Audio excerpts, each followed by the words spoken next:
Concerns about cyber attacks on U.S. computer systems, and they view China and Russia as major threats. Let's talk about that tonight with a fair and balanced group: California Democratic Congressman Khanna and South Carolina Republican Congresswoman Nancy Mace. Thank you both for being here. You both have a piece of legislation called the Federal Rotational Cyber Workforce Program that passed the House. How serious is this, and what's happening in Congress about it? Well, first of all, I want to say thank you, and thank you to Roe for being here this evening and working together on this piece of legislation. If the infrastructure debate, the debt ceiling debate, the spending debate doesn't tell us anything about how hard it is to be bipartisan in this country, we're doing it. We're working together on the Cyber Rotational Workforce Program, which will allow the federal government to be better prepared against the threats from China and Russia.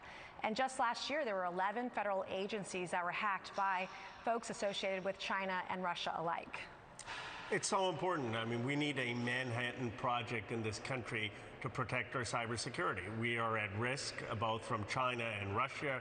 We're at risk from bad actors. And what our bill does, which we work together in a bipartisan way on, is says, let's have people rotate throughout the federal agencies so you have a consistent response, and so we can meet the standards of the private sector. We don't have that same standard in government.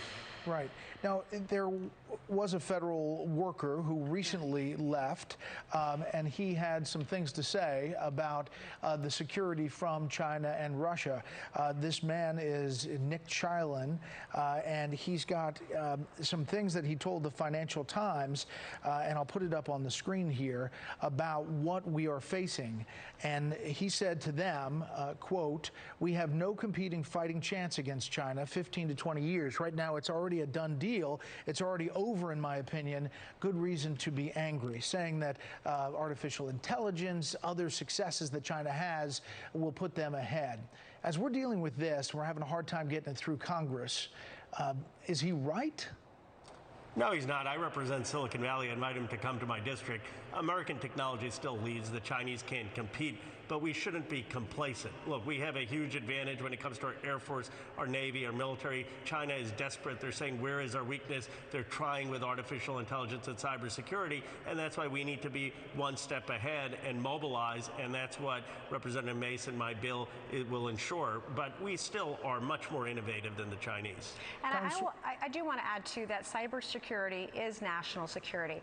And it's important not only at the federal level of government, but state and local as well, and the private sector. We're being attacked on a daily basis. I read just today about an attack that Microsoft thwarted throughout Asia. So this is an issue that we're going to continue to have. This is not the first and last bill on cybersecurity that Roe and I will work on. We have other initiatives, I believe, that we will be able to work on together to help protect the United States. It's clearly an issue of national security, matters for our country, but it's going to be an issue for every country around the world, and we've got to work together to help thwart these attacks by China specifically, and Russia as well. Yeah, Congresswoman, you're right. I mean, we get attacked thousands, hundreds of thousands of times, sometimes per day, according to the U.S. intel community. But why do you think it's taken so long for Congress to get its act together in this realm?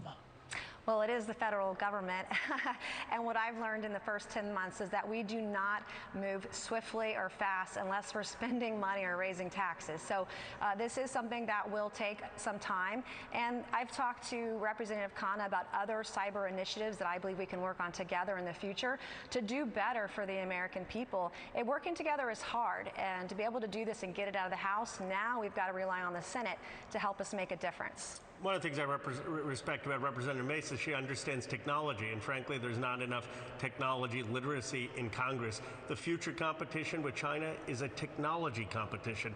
We need to be leading in technology, in AI, in quantum computing, and Congress needs to quickly get up to speed so we can win the 21st century. Well, we thank you both for coming. We ask a lot of lawmakers to come from both sides of the aisle. When they come together, it does really show that there is some possibility of doing that on Capitol Hill. I know you have many different views between the two of you, but it's pretty neat to see you working together on this. We're trying. Thank you. Yeah. Thank you. Thanks. Up next, we take you to a